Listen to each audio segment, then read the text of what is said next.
The dog was going for $5. $5. Like a broken lawnmower, like a box of mismatched bolts.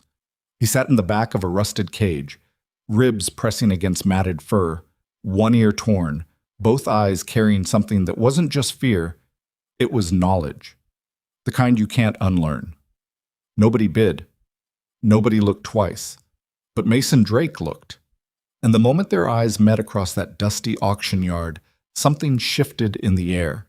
The way it does right before a firefight, when your body knows what your brain hasn't caught up to yet.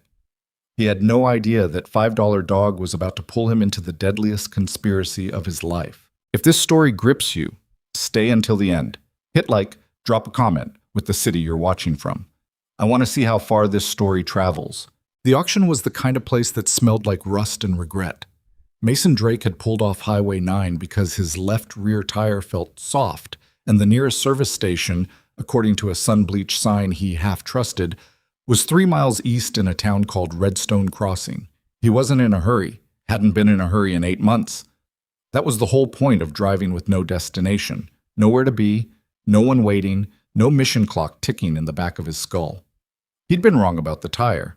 It held fine. But the detour cost him 12 minutes, and those 12 minutes changed everything. Redstone Crossing was the kind of town that existed on maps, but barely existed in reality.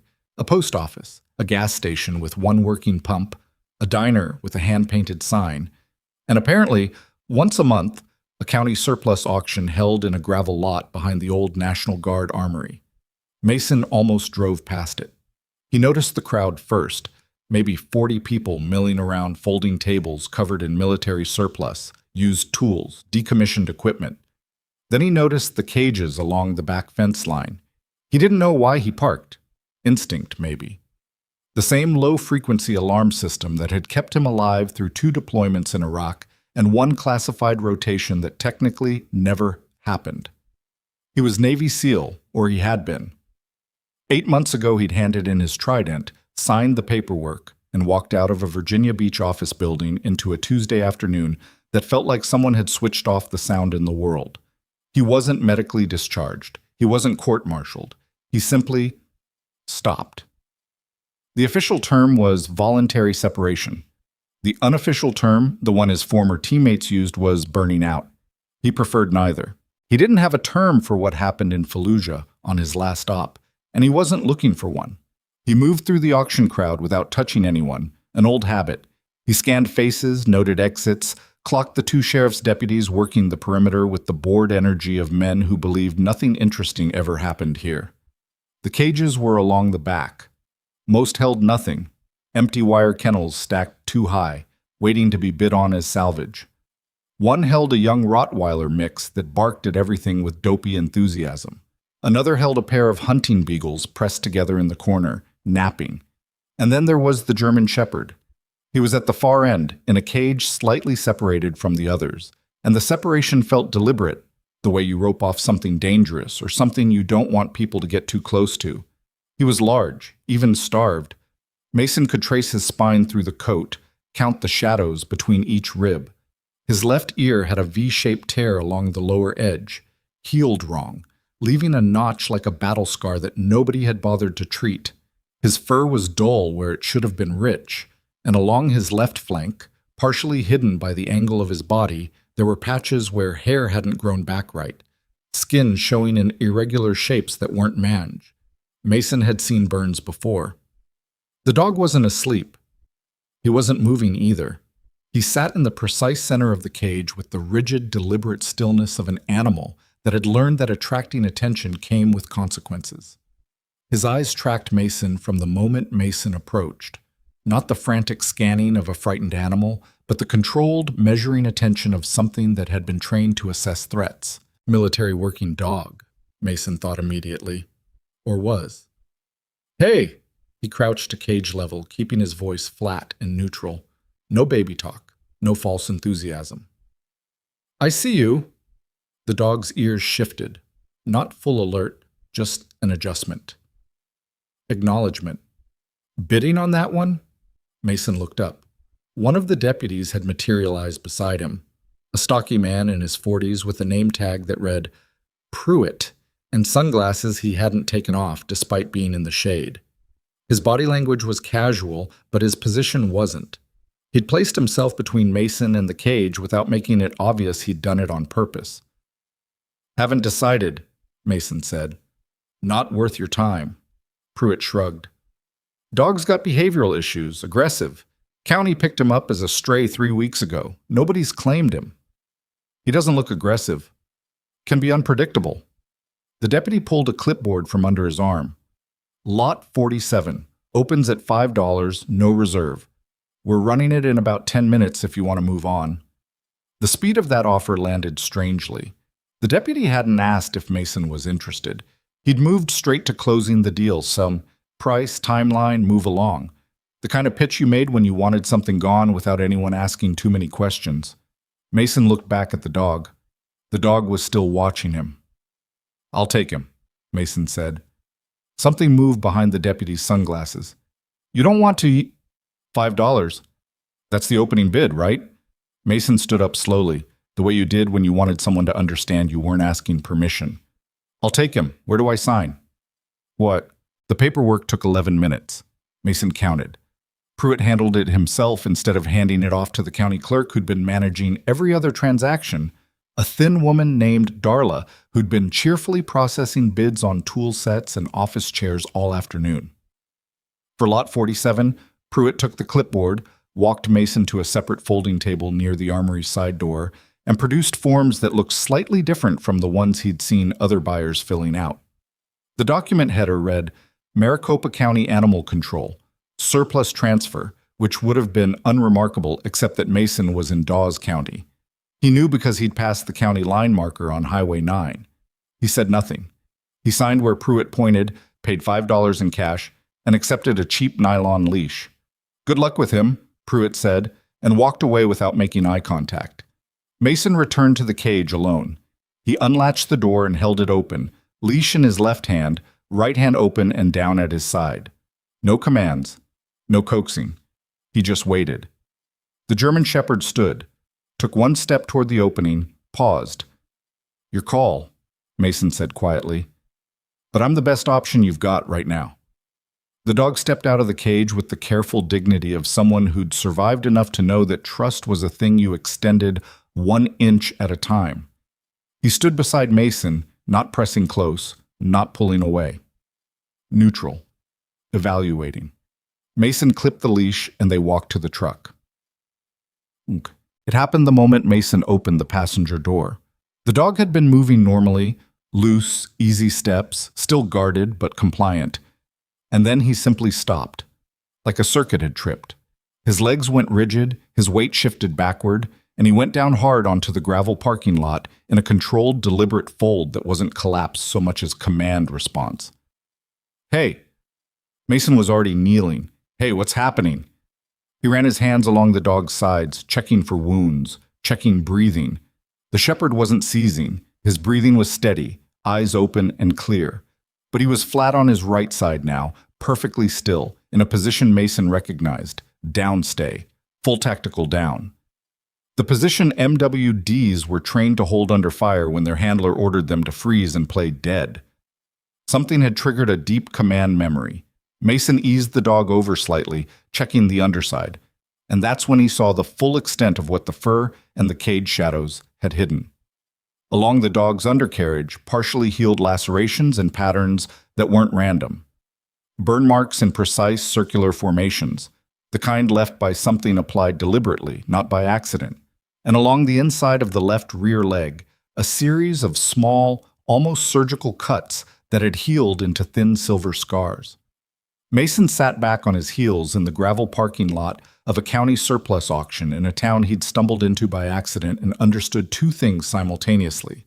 First, this dog had been tortured by someone who knew exactly what they were doing. Second, someone that precise didn't do it out of cruelty. They did it for information, searching for something, trying to find out what the dog knew or what the dog was carrying or what the dog had seen. "Easy," Mason said softly. "Easy, buddy. I got you." It took 4 minutes for the shepherd to come back, not all the way. He didn't shake it off and act normal. He rose slowly to his feet, stabilized himself, and looked at Mason with those precise, measuring eyes. "Come on," Mason said. "Let's get you somewhere safe." He lifted the dog into the passenger seat himself, gently, carefully, the way you moved someone who'd been through something, and closed the door. They were 2 miles down Highway 9 when it happened. The dog had been sitting upright in the passenger seat, watching the road through the windshield with that same controlled attention when something shifted. His posture changed, not dramatically, not suddenly, but with the gradual, unmistakable sharpening of a trained animal that had just registered a target. His head turned, slowly and precisely, toward the rear of the cab, toward the space behind the seats where Mason had a metal toolbox bolted to the floor. Standard issue from his transition kit, one of those reflexive purchases you made when you left the military and needed to do something with your hands. The dog's nose worked, quick, short pulls, then long, deep draws.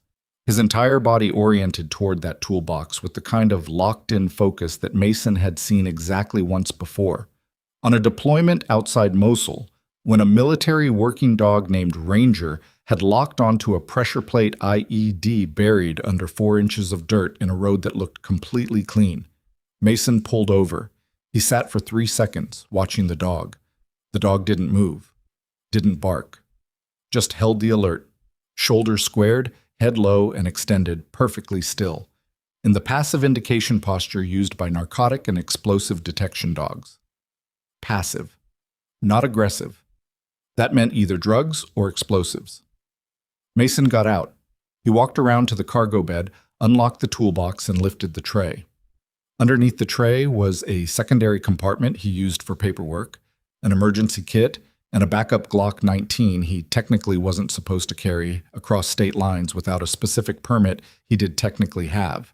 Taped to the inside wall of that compartment, behind the emergency kit he hadn't touched in 3 months, was a small black rectangle roughly the size of a deck of cards. Military spec. Hardened polymer casing with a rubber seal. No markings. A covert data storage drive. Mason hadn't put it there. He stood in the gravel shoulder of Highway 9 in the afternoon heat and stared at it for a long moment. The cattle fields stretched out on both sides. A crow worked the fence line 50 yards back. In the truck, through the rear window, the German shepherd sat watching him with absolute patience. You found it, Mason thought. That's what you were trained to do, and that's why someone wanted you gone. He didn't touch the drive. Not yet. He closed the toolbox, walked back to the driver's door, and got in. "Okay," he said to the dog. "Who are you?" The dog looked at him. "Right." Mason started the engine. "We'll figure it out." He pulled back onto the highway, heading east, away from Redstone Crossing, away from the auction, away from Deputy Pruitt and his too-fast paperwork and his Maricopa County forms in a Dawes County jurisdiction. In his rear-view mirror, a dark SUV pulled out of a side road a 1/4 mile back. It didn't speed up. It didn't get closer. It just settled in at exactly the same distance and held it, the way a professional held surveillance distance. Close enough to track, far enough to deny. Mason's right hand moved off the wheel and rested on his thigh, 3 inches from the Glock in the door pocket. Somebody knows I took the dog. He kept his speed steady, kept his breathing even. In the passenger seat, the German shepherd had turned to look out the rear window, and a low sound built in his chest. Not a bark, not a growl. Something older than either of those. Something that sounded almost like recognition. Like he knew exactly who was in that SUV, and like he knew exactly what they were capable of. Chet. Mason found a motel in a town called Greer Basin, small enough that a man and a dog didn't attract comment, large enough to have a back parking lot that connected to an alley he could exit through if he needed to. Room 9, ground floor, corner unit. He requested it specifically. Old habit. He locked the door, checked the window seals, and left the lights off. The German shepherd moved through the room with quiet efficiency, nose working along the baseboards, checking corners, clearing the bathroom and the narrow closet with the kind of systematic pattern that confirmed what Mason had suspected from the beginning. This dog had worked rooms before. He'd been trained for CQB environment assessment, close quarters battle. the kind of search protocols used by Special Operations K-9 units. "You're not a patrol dog," Mason said quietly, watching him work. "You're a Spec Ops asset." When the dog finished his sweep, he came and sat in front of Mason and looked at him directly in the way that dogs almost never did. Sustained, deliberate eye contact, the kind trained animals use to communicate. His damaged ear was slightly cocked. His breathing was slow. Mason pulled out his phone and started searching. It took him 40 minutes working through service databases he still had access to through an old security credential that technically should have been revoked. He'd noticed it hadn't been, made a mental note about that anomaly, and kept it in his back pocket before he found something. A photograph. Military file photo. Taken in what looked like a forward operating base somewhere arid and mountainous. In the photo, a handler in combat kit, grinning, kneeling beside a large German shepherd with a tactical vest and a perfect, proud posture. The dog in the photo and the dog sitting across from Mason in room 9 of the Basin Motor Lodge were the same animal. The file name on the photograph was redacted. The handler's face was partially blocked by a security watermark, but the unit designation in the bottom corner of the image, partially visible, clearly not meant to be, read JTOC7/MWD Program / Southern Theater Operations. JTOC7, Joint Tactical Operations Command, Theater 7. A designation Mason knew, classified. Anti-cartel interdiction operations along the Southern Corridor. A program that officially didn't exist, run by a joint military-federal task force that had no public footprint. Mason set the phone down.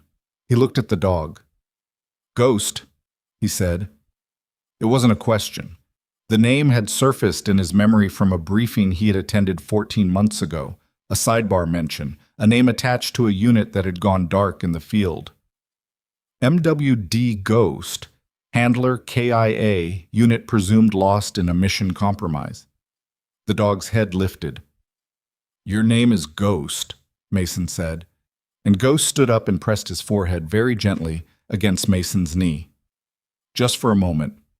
Then he stepped back and sat down again, composed and watchful. Mason reached for the data drive. A knock at the door stopped him. 3 knocks. Measured, spaced. Mason's hand found the Glock before the 3rd knock finished. He was off the bed and against the wall beside the door in one fluid movement. Muscle memory deeper than thought, the kind you didn't unlearn.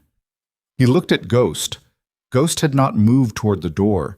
He was facing it, fully alert, but his posture wasn't threat posture. It was something more complicated, tense, watchful, but not the rigid alarm that said danger. More like unknown, proceed with caution. Drake. A woman's voice, low, controlled, without urgency, which was itself a kind of urgency. "My name is Elena Ward. I was DIA until 18 months ago. I've been tracking Ghost for 6 weeks. I know what's on that drive, and I need you to not open it alone. Please open the door." Mason didn't move. "How do you know my name?" he said. "Because I pulled your record the moment your plates came up on the camera outside the auction in Redstone Crossing," she said. "You drove a truck registered to a former SEAL with a Tier 1 background, no current assignment, and a security clearance that should have been revoked but mysteriously wasn't. That last part is what made me move fast." Silence. "The SUV behind you on the highway," she said. "That wasn't me. That was them. And they're going to find this motel in about 4 hours, which means we have less time than either of us wants." Mason looked at Ghost one more time. Ghost was watching the door, waiting. Mason unlocked it. The woman on the other side was somewhere in her mid-30s, dark-haired, wearing clothes that were practical in the way that people who moved fast chose practical. Nothing that caught light, nothing that restricted movement, boots instead of shoes. She had a bruise along her left jaw that was 3 days old, and a look in her eyes that Mason recognized immediately. The look of someone who had been right about something terrible and was still paying for being right. She looked past him immediately, found Ghost, and something in her face shifted. Relief and grief arriving at the same time, 2 things that couldn't comfortably exist together. He's alive, she said quietly, more to herself than to Mason. You want to tell me what's going on? Mason said. She walked past him into the room, turned to face him and said, Ghost witnessed a massacre. His entire unit, 14 operators, were killed by the people they were supposed to be working with. The data drive you found has the proof, and the man who ordered it is about to receive a Senate confirmation for a position that will put him in charge of every classified military operation in this hemisphere. She paused. We have 4 hours, she said. Maybe less. And Ghost is the only reason any of this is still provable. Mason closed the door and locked it. Outside in the parking lot, somewhere in the darkness beyond the lot lights, a car engine idled just long enough to be noticed, then went silent. Nobody moved for 3 seconds after Mason opened that door. Elena Ward stood in the threshold with rain starting to spot the gravel behind her, and she read the room the way trained people read rooms. Ghost first, then Mason, then the window, then the door she'd just come through. Her eyes moved fast and settled. She stepped inside without being invited a second time. Mason locked the door behind her, slid the secondary bolt, moved the single chair from the desk, and wedged it under the handle. Not because it would stop anyone serious, but because it bought 2 seconds of noise, and 2 seconds was sometimes the difference. Elena watched him do it without comment. That told him something. Sit down, he said. I'd rather not. I wasn't asking. He pointed to the edge of the bed. Sit, talk. You've got maybe 40 words of credibility left and you're burning them standing there looking like you're about to run. She sat. Ghost moved to the space between her and the door and lowered himself to the floor. Not because Mason commanded it, but because the dog had apparently decided that position covered the most ground. Old habit. Good instinct. Elena looked at the dog for a moment with that same complicated expression, the grief and relief collision that didn't resolve cleanly. Then she looked at Mason. How much do you know about JTOC 7? She asked. Enough to know I shouldn't know anything. That's the right answer. She pulled a phone from her jacket, a cheap burner, screen cracked along one corner, and opened a photograph. She turned it to face him. Do you recognize this location? The image showed a mountain compound from altitude, drone or satellite, resolution too clean for commercial, structures arranged in a loose cluster around a central building, surrounded by tree line. Access road, single entry point, vehicle positions marked in the image with small red indicators someone had added in editing. Mason studied it. Southern Rockies. Elevation puts it above 8,000 feet. Private land, no visible utility infrastructure, except what looks like a generator setup on the east side. He handed the phone back. What is it? 6 weeks ago, that compound received 4 large shipments by night convoy. Movement patterns consistent with high-value cargo transfer. She zoomed the image. The same week, Ghost was reported killed in action. The word killed landed in the room, and Ghost's ear twitched. He wasn't killed, Mason said. No, he wasn't. Elena set the phone on the bed. His handler was Sergeant First Class Daniel Reeves, 29 years old, out of Fort Bragg. Married. 1 daughter, 14 months old. She said it flat and straight, no theater, which was worse than if she'd said it with emotion. The official AAR, After Action Report, filed by JTOC 7 Command states that the entire forward element was lost in an ambush by cartel forces during an interdiction operation. 14 personnel, 1 MWD. No survivors, no recoverable remains, enemy contact heavy enough to prevent extraction. But Ghost survived. Ghost survived because someone who knew what was actually happening managed to get him out before the site was swept. She paused. We think. We don't have confirmation on that part. What we have is Ghost, what's on that drive, and a lot of dead ends that used to be living witnesses. Mason leaned against the wall across from her. The room hummed with the air conditioning unit rattling in the window frame. Outside, the rain had graduated from spots to a steady curtain. Who's we? He said. She didn't answer immediately. She looked at her hands, then back up. There were 4 of us running a parallel inquiry. We were all former intelligence, DIA, NSA, 1 from the Inspector General's office. We'd been flagging anomalies in JTOC7's operational reporting for 8 months before the massacre. She stopped on that word too, deliberately. Not massacre alleged. Massacre. 2 weeks after we formally escalated our findings through internal channels, one of our team was killed in a car accident in Bethesda. 1 week after that, another disappeared. His family hasn't heard from him in 5 weeks. And the fourth? She's in a hospital in Tucson. She's listed as a Jane Doe because she doesn't remember her name anymore. Elena's voice stayed level. Traumatic brain injury following an assault that the police classified as a random mugging. Her laptop, her files, and her phone were taken. Nothing else. The rain against the window. The air conditioning rattle. Ghost breathing slow and even on the floor. Mason said, "So it's just you." "It's just me." He studied her. The bruise on her jaw. The careful way she'd positioned herself facing the door even while sitting. The cracked foam, the clothes that were clean but not recently clean. "How long have you been running?" 19 days. "Where have you been sleeping?" "Cars, mostly. One shelter in Albuquerque. That was a mistake. Too many cameras." She touched the bruise without seeming to realize she was doing it, then dropped her hand. "I found Ghost Trail 3 weeks ago through an animal control database. Someone had flagged an intake matching his microchip ID, but the flag was in the wrong county system, which is why it hadn't been scrubbed yet. By the time I got to Redstone Crossing, you'd already bought him." "And Deputy Pruitt?" Something shifted in her expression. "You noticed. Wrong county forms, too eager to close the transaction, and he positioned himself between me and the cage before I'd shown any real interest." "Pruitt has been on Redstone Crossing's force for 11 years, Elena said.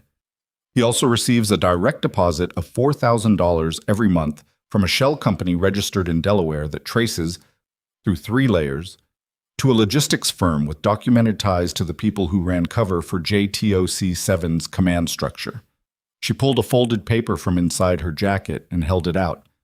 "I've been building the financial trail for 6 weeks. It's not everything, but it's enough to establish the connection." Mason took the paper. It was dense. Account numbers, transfer dates, company names, arrows connecting nodes in a chain that Elena had mapped by hand in cramped, precise handwriting. He scanned it.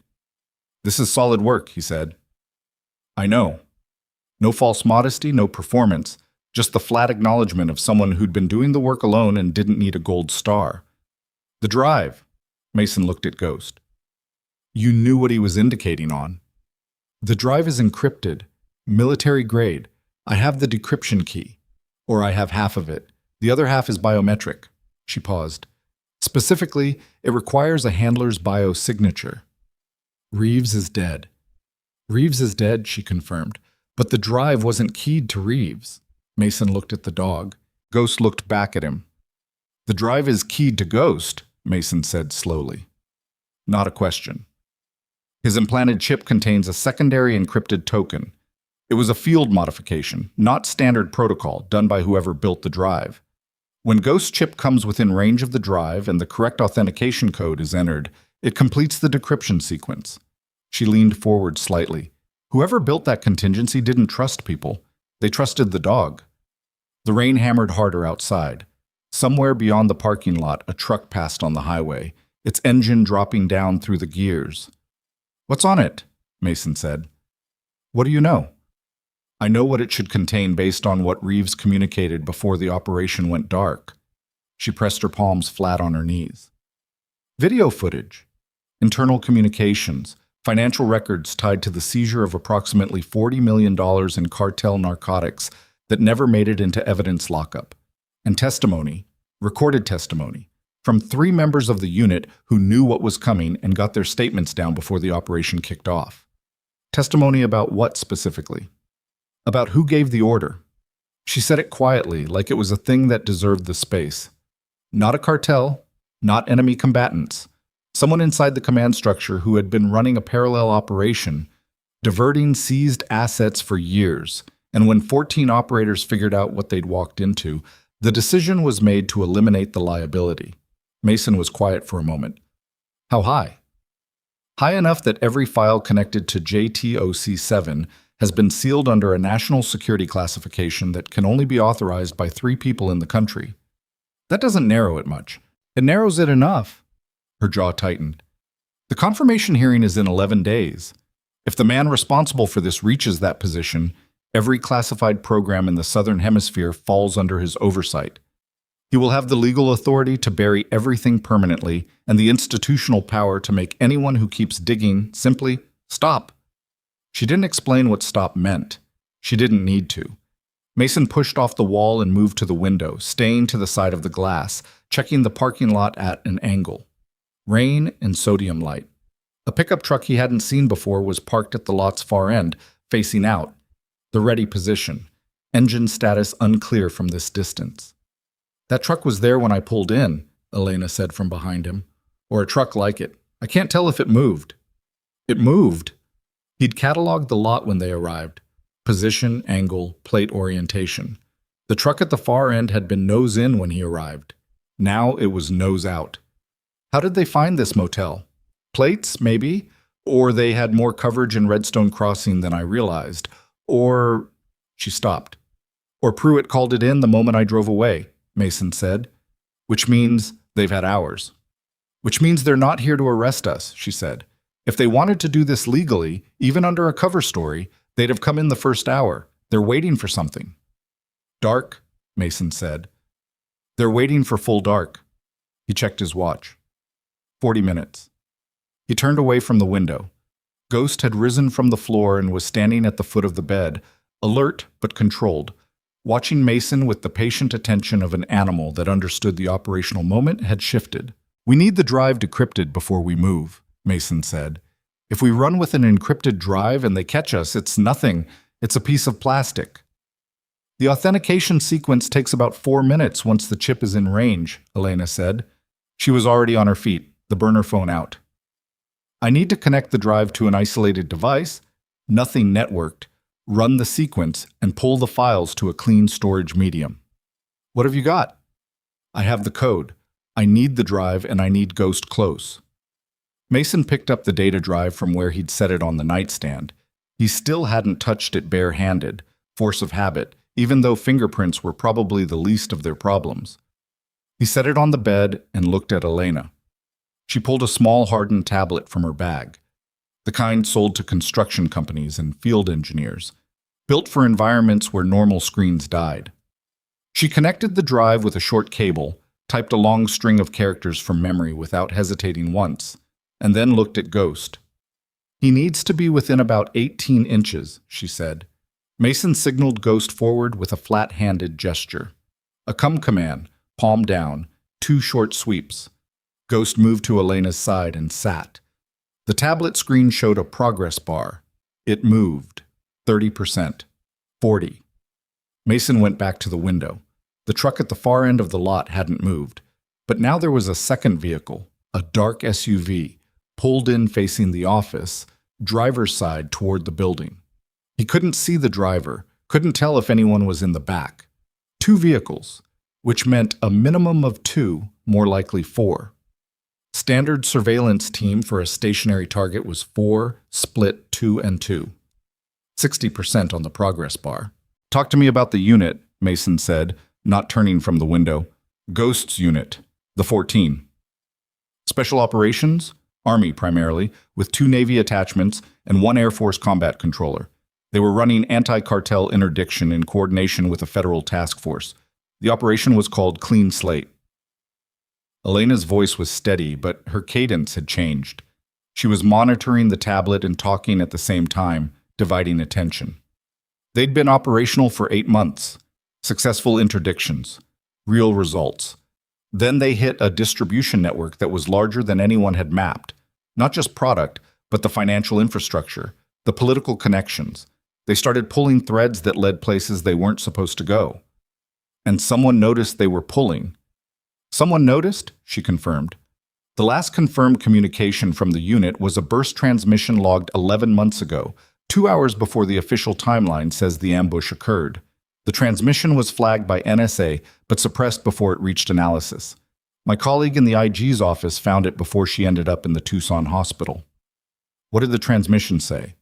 4 words. Elena paused. It said, Kane knows. We're burned. Mason turned from the window. Kane. She looked up from the tablet. The progress bar was at 87%. Victor Kane, Rear Admiral, retired 14 months ago, currently nominated for Director of National Clandestine Operations. The confirmation hearing in 11 days. I know who Kane is, Mason said. Something in his voice made Elena go still. How? Mason didn't answer right away. He picked up his phone, pulled up a contact, stared at it for a moment, then put the phone back down. Not yet. I attended a joint briefing 18 months ago, SEAL liaison to a Congressional Intelligence Subcommittee. Kane was in the room. He was being introduced as the architect of the Southern Theater Anti-Cartel Framework. He paused. He gave a presentation on the success metrics of JTOC-7, used Ghost's unit as a case study for operational effectiveness. He looked at Ghost, called them the best forward element he'd ever run. The tablet chimed softly. Elena looked at the screen. Her expression changed, not dramatically, just a tightening around the eyes, the jaw, the way a person looked when something they'd been chasing for a long time finally stopped running. It's open, she said. She navigated the file tree fast, scanning directories. Her breathing was controlled, but her hands had a slight tremor that she was working to suppress. Mason watched her catalog what she was seeing. Her lips moved slightly, reading headers, her eyes moving with speed and focus. Then she stopped. Mason. Her voice had dropped to something careful. There are 47 video files here, structured logs, financial transaction records. She looked up, and there's a subfolder labeled with today's date. That's not possible, he said. The drive has been in that compartment for... It's not possible, she agreed, but it's there. She turned the tablet so he could see the screen. The subfolder was time-stamped that morning, 6:42 a.m., while the drive had been sealed in Mason's toolbox at a truck stop outside Greer Basin, where he'd spent the night before stumbling into Redstone Crossing. Someone had remotely written to the drive through its encrypted shell, which should not have been possible without the decryption key and Ghost's biometric token. Unless whoever built the drive had kept a back door. Unless someone on the other side of this knew the drive was now open. Close it, Mason said. Wait, I need to... Close it. He was already moving toward the window. If there's a remote write capability, there's a remote read. They just got a ping the moment that decryption completed. Elena closed the connection and pulled the cable. Ghost was on his feet without being told, moving toward the door with his nose low, reading the air underneath. The truck at the far end of the lot had its engine running now. The SUV by the office hadn't moved, but the driver's window was down despite the rain. 40 minutes hadn't passed. It wasn't full dark yet. They weren't waiting anymore. Back door, Mason said. He grabbed his bag from beside the bed in one motion. There's an alley behind the laundry room. I checked it when we arrived. Connects to the side street. My car is on the side street. Of course it is. He looked at her. Is it clean? Change the plates in Albuquerque. That's not what I asked. A beat of silence. Probably, she said. 60%. Better than 0. He signaled Ghost with a flat palm. The same command, sharper this time. Ghost was already at his heel before Mason reached the door. You know where that compound is, the one in the image. I know the general area, within about 12 miles. Is that where we're going? She grabbed her bag, looked at him with those steady, exhausted, awake eyes. That's where the proof leads. Okay. Mason slid the chair from the door handle, eased the bolt back, and cracked the door 2 inches, checking the walkway.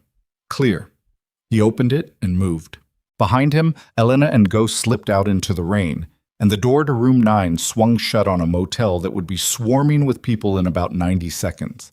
In the parking lot, a door slammed, boots on wet gravel, fast and purposeful. Mason didn't look back. He turned the corner of the building and kept moving. Ghost's paused silent on the rain-slicked concrete beside him, Elena a half-step back and matching his pace without instruction. They reached the alley. A radio crackled somewhere behind the building. Not a police radio, something lower frequency, encrypted, and a voice came through in a burst of static. Back door. Check the back. Mason broke into a run.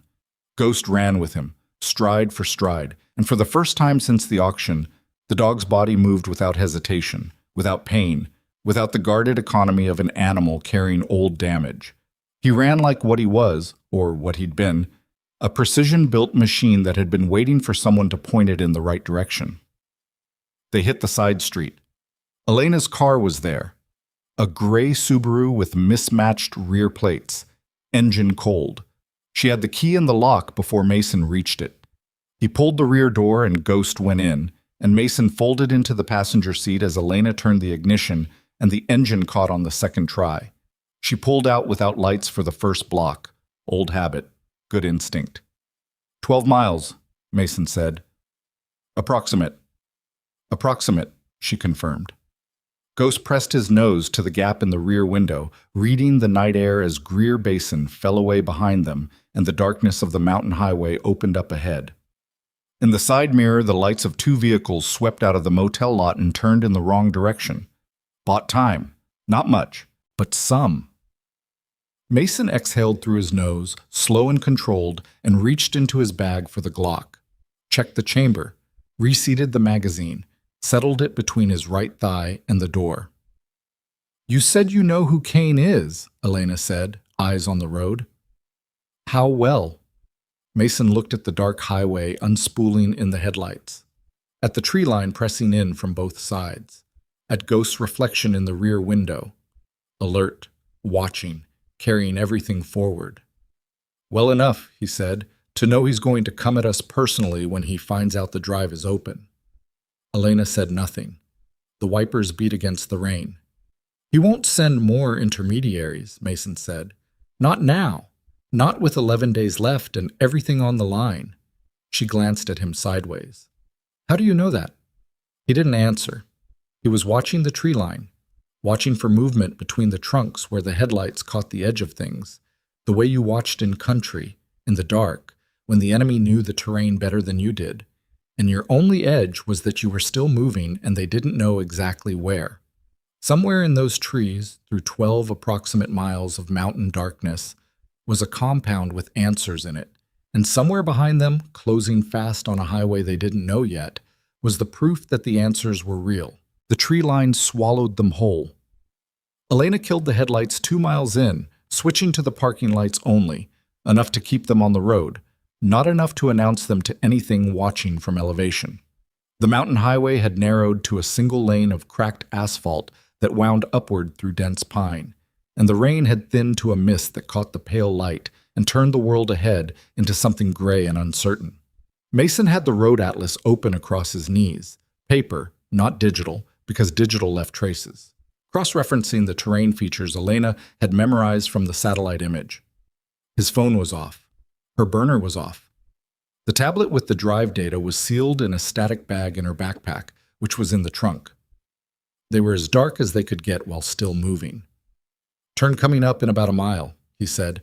"If the drainage creek on the south face matches what I'm seeing here, there should be a logging road cutting east about 400 meters past the bend." "Should be." "Yeah." He folded the atlas. "Should be." Ghost was pressed low in the back seat, chin on the center console, watching the road ahead with the same focused patience he'd maintained for the past 40 minutes. He hadn't made a sound since they left Greer Basin. He wasn't sleeping. He was doing what trained dogs did in the dark before an operation, conserving, waiting, staying switched on without burning out. Mason understood the impulse. "The transmission said Kane knows," he said. Not a question. Working through it out loud because he'd found, over years of planning operations in confined spaces with people he trusted, that talking helped organize the variables, which means someone in the unit had confirmed Kane's involvement before the ambush. They had enough to name him. "Reeves," Elena said. "My best guess is Reeves. He had the longest tenure in JTOC-7, the deepest access to command communications. If anyone inside the unit had the clearance and the instinct to put the pieces together, it was him. And Reeves builds the drive, biometric lock to Ghost, because Ghost is the one asset he can trust to survive even if he doesn't." Mason paused. "That's not improvised. That's not a soldier reacting to a bad situation. That's someone who saw the ambush coming and set up a contingency. Days in advance, maybe longer. which means Reeves knew, not suspected, knew that Kane was going to move against them, and he chose to hide the evidence in the one place no one would think to look. He looked back at Ghost, and a dog that everyone was going to assume died in the field. Ghost's ears shifted forward at the change in Mason's tone. "Almost missed it too," Elena said quietly. "If the microchip flag hadn't landed in the wrong county database, if you hadn't stopped at that auction." She turned the wheel for the bend, taking it slow, tires grinding on wet asphalt. A lot of coincidences had to line up for this to not disappear completely. "Not all coincidences," Mason said. She glanced at him. "Ghost survived. That's not coincidence, that's decision." Reeves ordered him to run. He said it simply, no theater. Dog followed his last order and kept following it. The logging road appeared on cue. A gap in the tree line, unpaved, marked only by a rusted cable strung between two posts that had been unclipped and left lying across the ground. Elena slowed to a stop. Mason got out and checked the cable. It had been unclipped recently. The latch was clean of the rust and debris that coated everything else. Someone had come through here within the last 24 hours. He dragged the cable clear, waved Elena through, and reattached it behind them. They went another quarter-mile up the logging road before Elena pulled into a natural cutout and killed the engine. The sudden silence was enormous. Just rain in the canopy, and the tick of the cooling engine, and something moving in the dark far off to the east, an owl or a branch dropping, nothing human. They sat in the dark and didn't speak for a moment. Then Ghost lifted his head from the console and looked north. Not alert, not alarm, recognition. Elena saw it. "He knows where we are." "Yeah." Mason was watching the dog. Ghost's body had changed. The stillness had deepened, become something more specific, more weighted. His breathing was still controlled, but there was something in his eyes that Mason had seen in combat veterans when they returned to a place where something bad had happened to them. Not fear. Worse than fear. Memory. He's been here before. They went on foot from the cutout, 3/4 of a mile northeast through pine forest that climbed steeply and gave nothing away about what was on the other side of the ridge. Mason carried the Glock with the suppressor attachment he'd had in the truck bag. Not standard civilian hardware, but he'd stopped pretending to be a standard civilian somewhere around mile 2 of the highway drive. Elena had a compact SIG from her own bag that she checked and chambered without being asked. She knew how to hold it. She knew how to move with it, muzzle discipline intact, weapon low and pointed at ground. He didn't comment on that either. Ghost moved ahead of them by about 10 feet, off-leash, tracking without instruction. He didn't range wide. He didn't chase shadows. He moved with the disciplined forward progress of a dog running a pattern he remembered. And Mason followed the dog's line because Ghost's nose and instinct and memory were better intelligence than anything else they had. They reached the ridge in 20 minutes. Mason went down to one knee at the crest and looked. The compound sat in a natural depression on the far side, not visible from the road or from any commercial satellite pass that caught it at an angle, which explained why Elena's image had needed to be taken from directly overhead. 5 structures. The central building was larger than the others, metal-roofed, dark windows. 2 outbuildings that looked like storage. A long, low structure along the eastern edge that could be barracks or workshop, and a standalone unit near the access road with a generator hum just barely audible even from this distance. Vehicles. 3. 2 large SUVs parked near the central building. 1 flatbed truck beside the long structure loaded with something covered under a tarp. Lights. Central building had interior illumination leaking around window seals. The standalone unit by the generator had an exterior light. Everything else was dark. Personnel. Mason counted 2 visible. Guards on the central building's front approach, spaced about 40 feet apart, moving in a slow walk pattern that suggested they were cold and bored rather than on a heightened alert footing, which meant either they didn't know the drive had been opened yet, or they knew and were confident enough in their position here that they weren't worried. Neither option was great. 2 visible, he said, very low, barely moving his lips. Minimum 4 more inside based on vehicle count. Could be 8, could be 12. "We can't go in there," Elena said. She was beside him, looking at the same thing, and her voice was steady but her jaw was tight. That's not a plan. That's a way to get killed. I'm not going in. He watched the guard pattern. Not tonight. Tonight we get close enough to confirm what's in that central structure. If the drive files reference specific evidence stored here, physical evidence, we need to verify it's still on site before we go anywhere with what we have. And if it's not on site, then we go to Plan B. What's Plan B? Working on it. She made a sound that wasn't quite a laugh. He didn't blame her. Ghost had settled beside Mason at the ridge crest, flat on his belly, chin extended forward, watching the compound below with an intensity that was different from anything Mason had seen from him yet. His eyes were moving, tracking the guards, reading the light patterns, cataloging, and underneath that focus, something else, something that made his muscles carry a faint, continuous tremor that had nothing to do with cold. Mason put his hand on the dog's back. Ghost didn't look at him, but the tremor eased slightly. "I know," Mason said, very quiet. "I know." They were 40 minutes into the observation when the central building's door opened and a third figure came out. Mason tracked him immediately. Different gait than the guards, purposeful, unhurried, the walk of someone who was inside because they chose to be inside, not because they were assigned to a post. He moved to the flatbed truck and pulled back one corner of the tarp, checked something underneath, replaced the tarp. Then he stood there for a moment with his hands in his jacket pockets and looked up at the ridge. Not at Mason specifically, at the dark, at the trees. The automatic, habitual scan of a man who had spent years training himself to look at the edges of things. Even from 200 meters away, in the dark, Mason felt his stomach go cold. He knew that posture. He knew the particular stillness of that silhouette. 14 months ago in a conference room in Virginia, that same figure had stood at the front of a room and talked about sacrifice, about mission success, about the extraordinary dedication of the men and women of JTOC 7. He'd said their names, he'd shown their photographs. He had been convincing enough that Mason had shaken his hand afterward and meant it. Victor Kane was in the compound.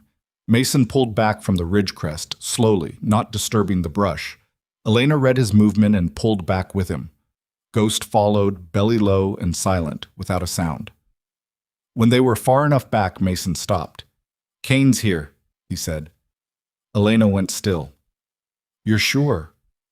"Yeah." She processed that. He watched her work through what it meant.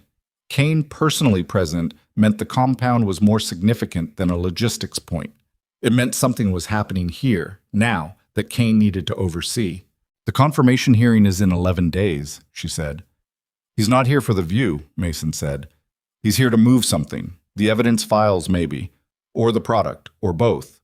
He thought of the flatbed truck, the covered tarp, the generator running a standalone unit. He's consolidating, cleaning house before he goes to Washington and becomes untouchable. "Then we don't have time to wait for backup." She said it like she already hated the conclusion. "Whatever we're going to do, we need to do it before he moves."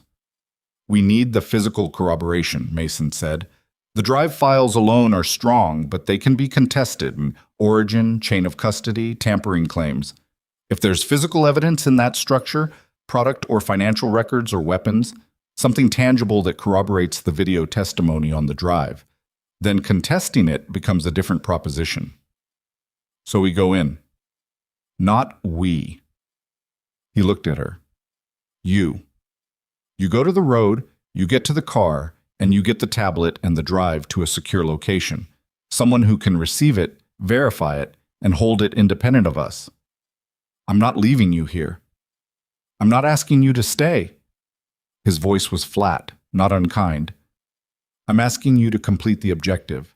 The drive is the evidence. The drive needs to survive this. You need to survive this. She looked at him for a long moment in the dark. The rain had stopped, and the forest was quiet enough that he could hear her breathing. "You're going in alone," she said. "I'm going in with Ghost." Something moved across her face, not agreement, but the recognition that argument was a luxury they didn't have. She was smart enough to know the difference. "There's a man I can reach," she said. "Former NSA analyst. He went off-grid 2 years ago for reasons that will make sense to you when I explain them later. He has secure infrastructure, uplink, verification, distribution to multiple protected journalists and intelligence contacts simultaneously. If I get him the drive, how fast? If I reach him tonight, transmission by morning. Once it's distributed, it can't be unrung. Do it. Mason checked the Glock. Spare magazine, 15 rounds, in his left jacket pocket. That was what he had. It wasn't enough for a compound with minimum 4 armed personnel and potentially twice that, and he knew it. And he went through the options anyway, the way he always had, because the math of a bad situation didn't change just because you didn't want to look at it. I need 40 minutes inside. If I'm not back at the car in 90, you're already gone. Agreed? She didn't answer immediately. Elena. Agreed, she said, like the word cost her something. She looked at Ghost. The dog was sitting at Mason's heel, and she crouched down in front of him and put her hand on the side of his face, just for a moment. Ghost pressed into her palm. Not much, just slightly. Enough to register. Bring him back, she said. Not to the dog. To Mason. Then she was moving south through the trees, quiet and fast, and the dark closed around her. Mason looked at Ghost. Just us, he said. Ghost looked up at him with those level, knowing eyes. Okay, Mason exhaled. Let's go. The eastern approach was the weakest point. The long, low structure along that side created a natural shadow corridor between it and the tree line, and the guard pattern he'd observed didn't cover the gap consistently. There was a 12 to 15-second window every 4 minutes when the eastern face of the compound had no line of sight coverage from either visible guard. Mason had timed it 3 times from the ridge. The number was consistent enough to trust. Barely. He came down the slope at an angle, Ghost a half step back and to his left, both of them moving in the deliberate heel-strike-toe rhythm that minimized sound on dry needles and wet soil.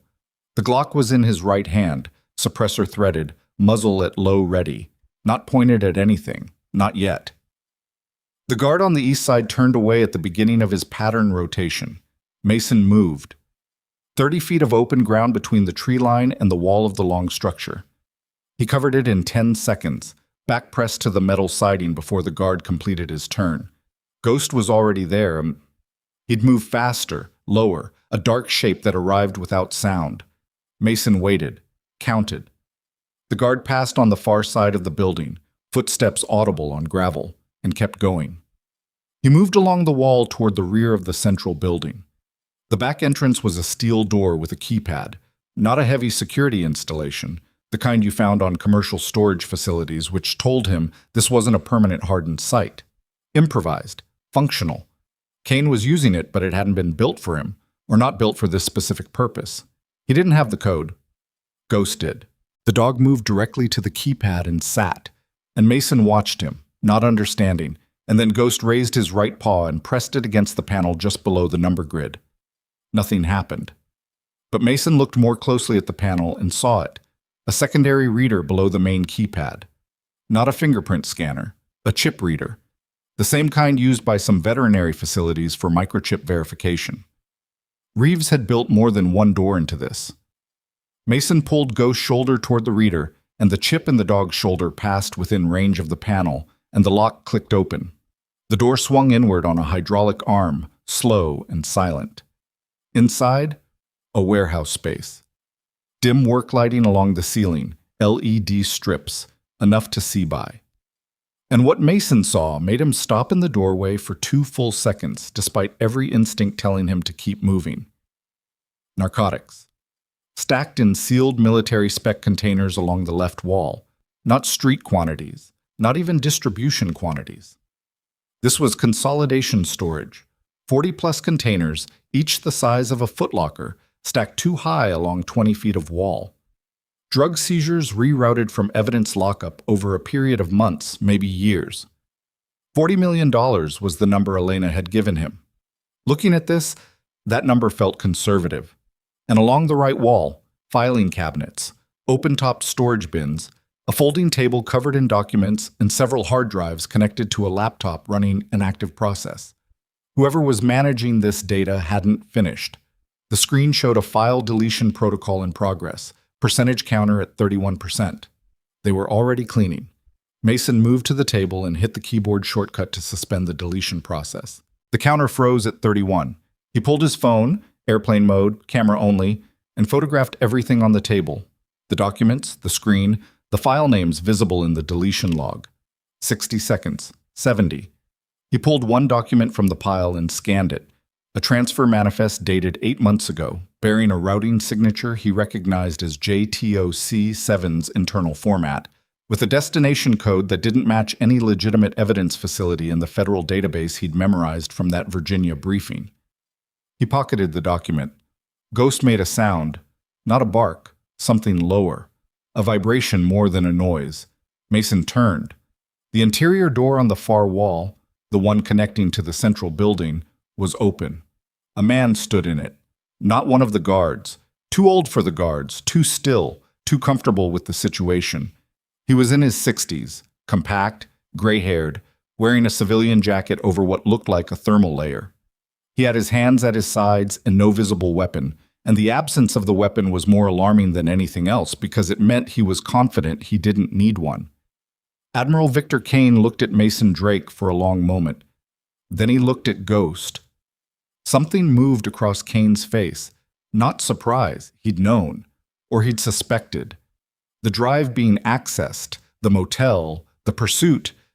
He'd been ahead of this, pulling threads of his own, and somewhere in the last few hours he'd arrived at the correct conclusion. "I know who you are," Kane said. His voice was measured, even. The voice of a man who had given orders that ended lives and slept afterward. Former SEAL, no current affiliation, no legal standing to be in this facility. He tilted his head slightly. And that dog. Ghost's stance had changed completely. Every muscle in his body had drawn into a focused, electric stillness. Not fear, not aggression, something more specific. Recognition. The same recognition Mason had seen on the ridge, the tremor in the dark, but colder now. Directed. "Ghost," Kane said, almost gently. "You were always the problem." 14 people, Mason said. 14 people who made a choice, Kane said, no change in tone. They had the opportunity to understand the larger context of what we were doing, and they refused. That's not my failure. That's theirs. They were your soldiers.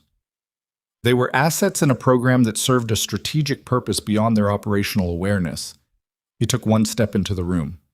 "You're going to tell me you have the drive, that it's been copied, distributed, that it's already over. That's what people in your position say at this moment." Mason said nothing. "And you might even be right," Kane continued, "depending on what your colleague has managed to do in the last..." He checked his watch. "Hour and 14 minutes since she left the motel." He looked up. "Did you really think the motel was the first place we had coverage?" The cold settled deeper. "The logging road," Mason said. "The logging road. The cutout where she parked. The ridge." Kane's voice was almost academic. "We've been watching this facility for 6 weeks against exactly this contingency. The moment the drive authenticated, we knew. And when I realized who the new handler was," he looked at Mason with something that might have been genuine curiosity, "I decided to come myself. Professional courtesy." "You came to kill us yourself," Mason said. "I came to offer you a choice," Kane said, "which is more than I owed you. Give me the drive and the copy and walk away, both of you. The dog too, since apparently he matters to you." He spread his hands slightly. "Or don't, and I make 3 additional phone calls, and this ends badly for everyone in this room." Ghost moved, not at Kane. He moved to Mason's left side and pressed his flank against Mason's leg.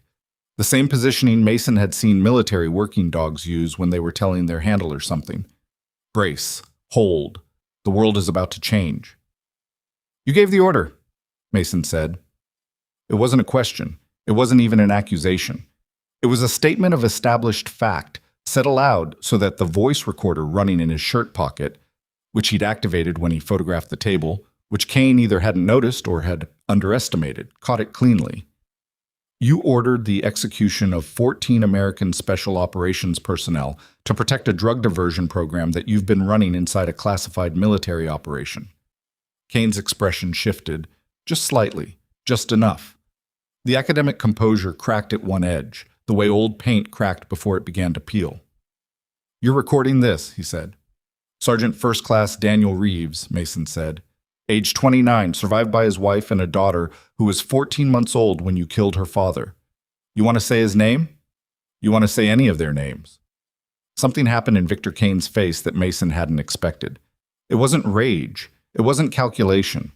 For just a moment, one unguarded, uncontrolled moment, it was something that looked almost like the ghost of shame, come too late to be useful. Then it was gone. Kane reached into his jacket. Ghost launched. Not at Kane. At the space between Kane and Mason, a controlled intercept, a living barrier, 75 pounds of trained military working dog placing his body in the geometry of the threat before the threat could complete itself. Kane's hand came out of the jacket holding a compact pistol, and Ghost hit his forearm at a dead run, the impact precise and total, the weapon discharging into the floor as they went down together. Mason was already moving. He covered the distance in 2 steps and had the Glock at Kane's head before the man had processed that the dog was on his chest and the gun was no longer in his hand. "Don't," Mason said. Kane went still. Ghost stood on Kane's chest with his feet planted and his muzzle 6 inches from the man's face, and he made the sound again, that low, sub-vocal vibration. Not a growl. Something older and more specific than a growl. Something that said, "I know what you did. I was there. I remember." Kane stared up at the dog and said nothing. Mason kicked the pistol across the floor, put his knee into Kane's shoulder, and pressed him flat. "Hands," he said. Kane complied. His face was flat and controlled again, the composure restored, but his hands had a tremor now that hadn't been there before, and he was working to hide it, and not fully succeeding.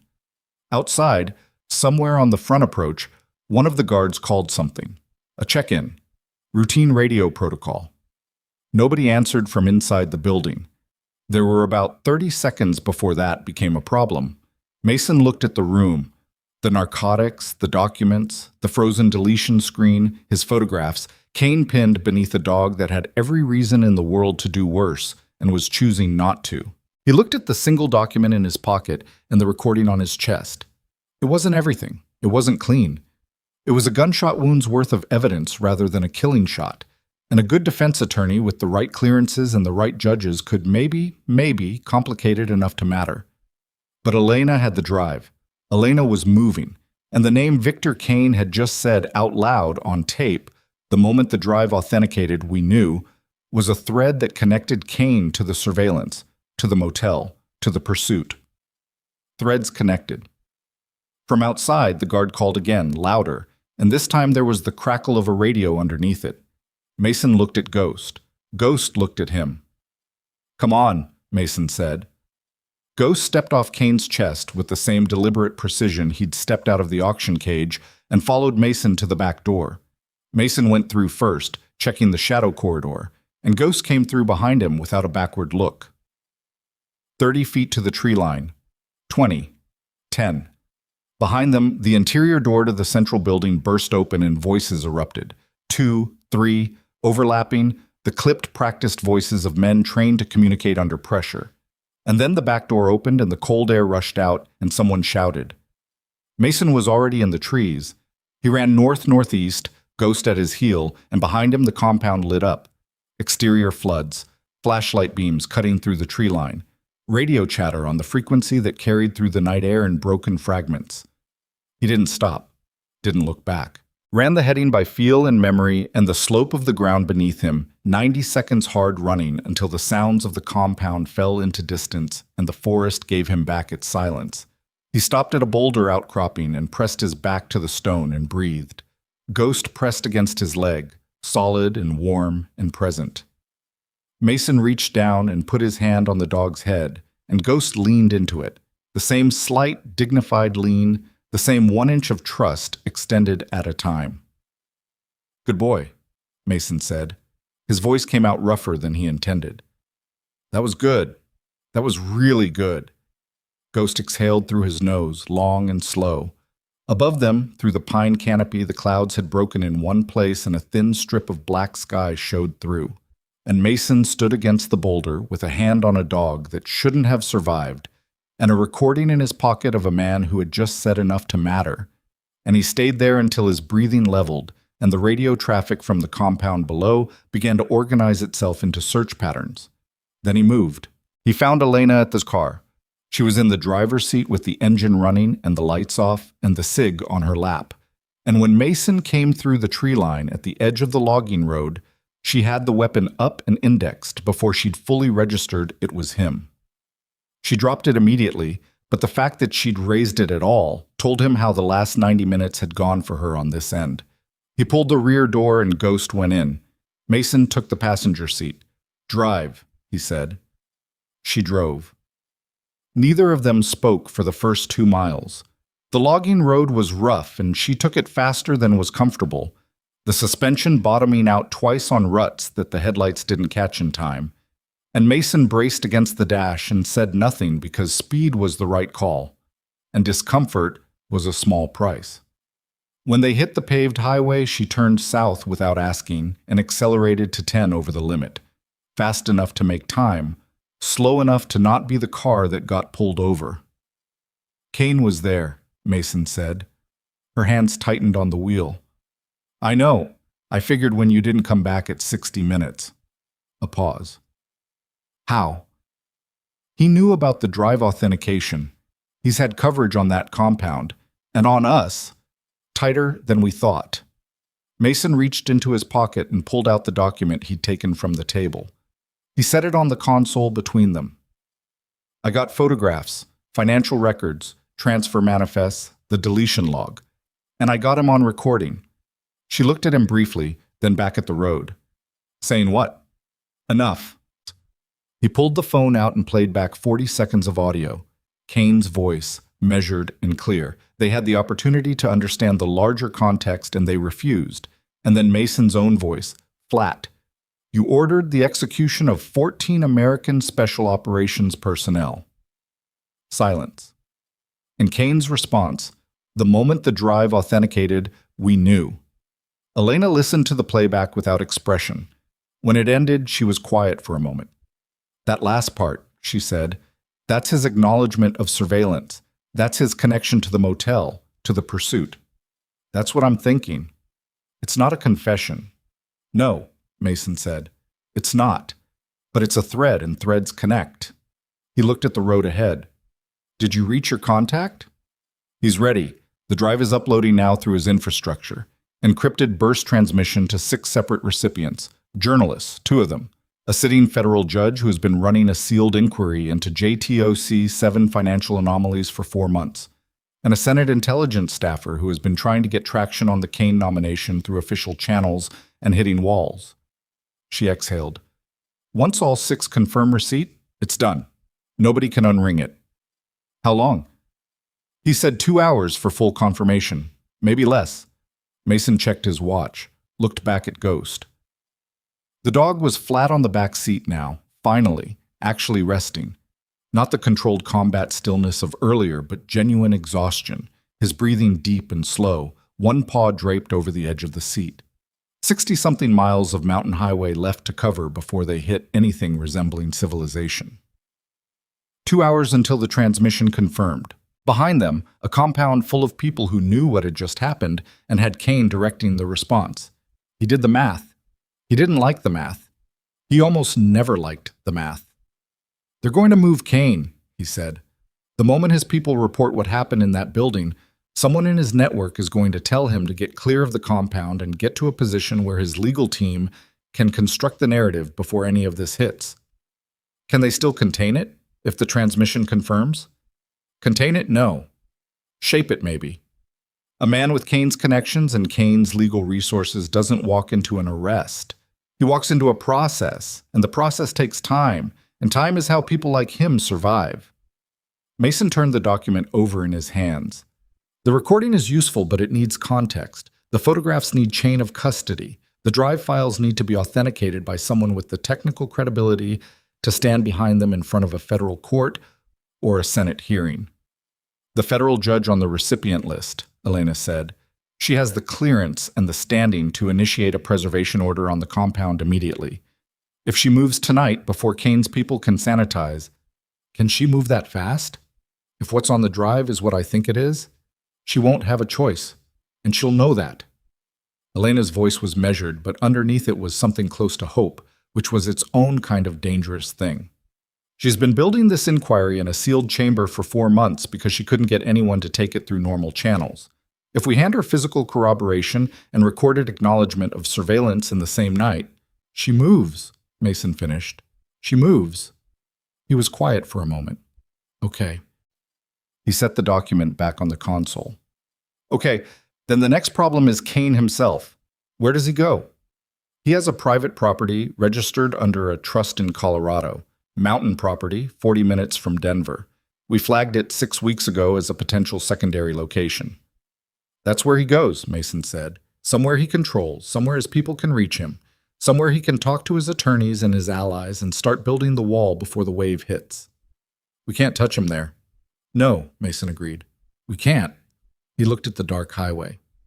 But if the judge moves on the compound tonight, and that gets back to Kane's network in the next few hours, there's a window, a short one, where his people are going to be reactive instead of proactive. And reactive people make decisions differently. Elena glanced at him. What are you thinking? I'm thinking Kane made one mistake in that building tonight. Mason turned slightly in the seat to face her. He talked. He didn't have to. He could have walked in with 4 armed men and this would have gone a completely different direction. Instead, he came in alone and he talked, which means some part of Victor Kane still believes he can argue his way through anything, that he's smarter than the room. A pause. That's a personality trait, not a strategy, and personality traits are consistent. You want to use it. I want to make him think the recording is the only copy, that the upload failed, that he still has a window to negotiate. He watched her process that. If he believes there's still something to contain, he talks again, and this time with federal eyes on the conversation. Elena was quiet for a long stretch. The highway unrolled. A truck passed them, going north, its lights washing over them and then gone. That's not a plan, she said, finally. That's a gamble. Yeah. And if he doesn't bite? Then the transmission confirms in 2 hours anyway, and it doesn't matter, Mason said. But if he does bite, we get something cleaner than a contested recording from a building we were trespassing in. We get him on federal wire with federal witnesses, and the chain of custody is airtight. She thought about it. He let her. My contact can set the wire, she said slowly. He has the infrastructure and the legal relationship with the judge's inquiry. It would fall under the sealed proceeding, which means it's court authorized. She paused. But Kane would need a reason to believe the recording failed, a reason that comes from you specifically, since you're the one he met in that building. I'll reach out through a channel he can verify, Mason said. Military back channel, the kind that doesn't officially exist. I still have access to 2 of them. He said it without elaborating, and Elena looked at him with the particular expression of someone who kept recalibrating upward how much they'd underestimated the person they were talking to. She didn't ask. He appreciated that. They stopped at a 24-hour truck stop outside a town called Mineral Wells, not because they needed fuel, but because Mason needed 40 minutes of stationary time to make the contacts he needed to make. And a truck stop at 2 in the morning was the kind of place where a man on a phone in a parking lot was scenery, not a signal. Elena took Ghost to the grass strip along the lot's perimeter. Mason watched them from the car, the dog moving slowly now, the exhaustion finally showing in his gait, but his head still up, still reading the air, the old habit stronger than the fatigue. Elena walked beside him with her hands in her jacket pockets and her eyes on the lot's perimeter, and Ghost moved close to her the way he'd moved close to Mason on the ridge, that specific proximity that was less about affection and more about partnership. Mason made his first call on the burner Elena had given him. It went to a number he'd memorized 2 years ago and never expected to use. A former SEAL senior chief named Garland, who had retired to a ranch in Wyoming and spent his days fixing fences and, when necessary, answering calls from people who needed things moved through channels that weren't on any organizational chart. The phone rang 4 times. Picked up. Yeah. Sleep-rough voice, not surprised. People who kept those numbers rarely were. It's Drake. A pause. Heard you were out. I am out. This is something else. Mason watched the lot. I need you to push a message through the back channel to a recipient I'm going to name. The message needs to come from the channel itself, not from me directly. Needs to look like a system-generated alert. What's the message? 6 words. Recording compromised. Window still open. Talk. He paused. Recipient is Kane. Victor Kane. The silence on the other end lasted 3 seconds. Drake? I know. You understand what you're asking me to. I understand. And I need it done in the next 30 minutes, or the window closes anyway. He kept his voice level. I'll take whatever comes from this. It's on me. Another silence. Garland breathing. The sound of a man doing math he didn't want to do and arriving at an answer he didn't love. 30 minutes, Garland said, and ended the call. Mason sat in the passenger seat with the dead phone in his hand and looked at the windshield for a moment. He thought about the recording he'd just told a man to tell Kane was compromised. He thought about 14 people whose names he didn't know yet, but intended to learn. He thought about a soldier named Reeves who had looked at his dog in the last moments of a betrayal he'd seen coming and said, "Run." He thought about the fact that he was sitting in a truck stop parking lot in the middle of the night with a borrowed car and a borrowed gun and a dog he'd bought for $5, running a semi-authorized sting operation against a decorated admiral with enough institutional protection to weather most things that hit him. He thought, this could go very wrong in about 6 different directions. He got out of the car and walked to where Elena and Ghost were finishing their circuit of the grass strip. 30 minutes, he said. She looked at him, read something in his face. You're not certain this works. I'm not certain anything works, he said, but I'm certain we're out of moves that don't involve this one. Ghost pressed against his leg. Your contact and the judge, Mason said. How quickly can they stand up a federal wire authorization under the sealed inquiry? If she's already reviewing the drive files, Elena checked her phone. 1 new message, brief, 3 words from a number with no name. All 6 confirmed. She showed him the screen. The transmission confirmed 7 minutes ago. The weight of that landed differently than Mason expected. Not relief, exactly. More like the moment after a firefight when your brain finally catches up to the fact that you're still standing. Not celebration, just a recalibration of what's real. Then the wire, he said. I'll call him now. She was already moving, walking a short distance from the car with the burner at her ear. Mason stood with Ghost in the truck stop parking lot at 2:30 in the morning and looked at the sky. The clouds had moved east and the stars were out properly now, the kind of dark sky density you only got at altitude and distance from cities, and he didn't look at them with any sense of wonder or comfort. He looked at them the way he looked at most things, inventorying, reading the conditions, noting what was useful. What was useful, the transmission was confirmed, the recording existed, the document from the table was in his pocket. The photographs were on his phone, already forwarded to Elena's contact before he'd left the car. What was not useful? He was still a former SEAL with no current badge and no legal authority who had been inside a private compound without a warrant and had subdued briefly on trial, a man who had not yet been charged with anything. Kane's legal team would have language for what Mason had done tonight, and none of that language would be flattering. He needed the wire. He needed Kane to talk on it. And then he needed to walk away and let the institutional machinery do what it was supposed to do, which was the part of this he trusted least, because he'd seen institutional machinery up close for 12 years, and it was slow and political and prone to protecting itself above most other things. But it was what there was. So, Elena came back. The judge issued the wire authorization 11 minutes ago under the sealed inquiry. The compound is under a federal preservation order. Local field office has been notified and is en route. She paused. She also flagged Kane's Colorado property as a location of interest, which means he can't go there without federal visibility on his movements. Does Kane know any of that yet?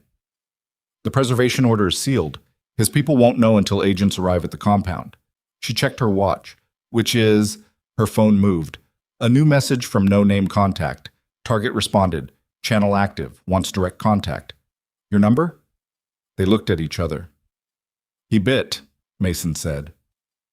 The call came 11 minutes later on Mason's burner, from a number that routed through 2 relays before it reached him, Kane's people being careful, covering the origin, which told Mason that Kane's people were still operating at full capacity even at 3 in the morning and that someone in that network never slept.